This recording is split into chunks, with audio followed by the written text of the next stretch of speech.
ঘুম আমাদের শারীরিক এবং মানসিক স্বাস্থ্যের জন্য খুবই গুরুত্বপূর্ণ। ঘুম কম হলে মনোযোগ কমে যাওয়া, মেজাজ খারাপ হওয়া, এমনকি স্বাস্থ্যও খারাপ হতে পারে। প্রতি রাতে অবশ্যই 7 থেকে 8 ঘন্টা ঘুমোতে হবে।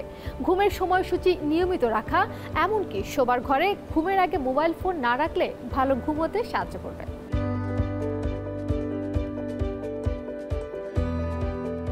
ঘুমটা ঠিক করতে গেলে যেটা অনেকেই আসলে চিন্তা করেন যে আমি ঘুমটা আমি রাত 9টা থেকে বা 10টা থেকে ঘুমাবো, সকালবেলা আমি উঠবো।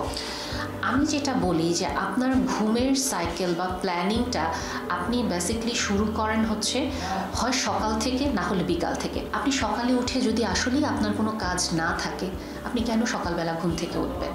আপনি কিন্তু রাত্রে তখন আগে ঘুমাতে যাওয়ার যে তাড়াটা ফিল হবে না, এবং সবাইকে এক্সারসাইজ মোটিভেট করে না। এবং আমি যদি আপনাকে যতই বলি সকালে ঘুম থেকে ওঠা আপনার শরীরের জন্য খুবই ভালো, আপনার ব্রেনকে অনেক এনার্জি দিচ্ছে বা ওকে খুব ফোকাস রাখছে, আপনি কিন্তু ফলো করতে পারবেন না, কারণ আপনি মোটিভেশনটা ফিল করছেন না, বা আপনি ওই এনার্জিটা পাচ্ছেন না, বা আপনার ওই স্টিমুলেশনটা নেই। কিন্তু যেই মুহূর্তে আপনি একটা মর্নিং রুটিন কনক্রিট আপনাকে ট্রিগার করে বা আপনাকে ভালো লাগা দেয়, আপনি ওটা ফলো করা স্টার্ট করবেন।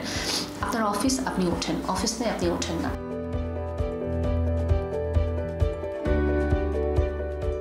সার্কাডিয়ান রিদম, আমাদের বডিতে একটা বায়োলজিক্যাল ক্লক আছে, দিনের আলোর সাথেও খুব রিলেটেড।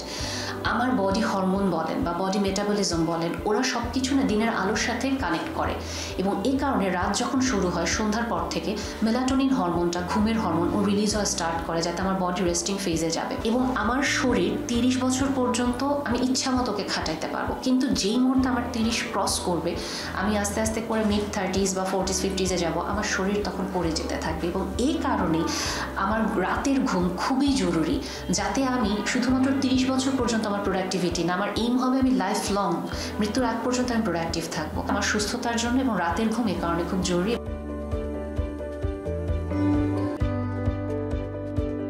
দিনের বেলা আমার যে হরমোন রিলিজ হচ্ছে, ওরা চায় হচ্ছে গিয়ে ফুল অ্যাক্টিভ ফেজে কাজ করবে, মেটাবলিজম করবে, সব কিছু করবে, কিন্তু ওরা দেখতেছে কোনো আমার বডিতে কোনো খাবার আসতেছে না, কিছু আসতেছে না, রেস্টিং ফেজে কনফিউজ হয়ে যাচ্ছে।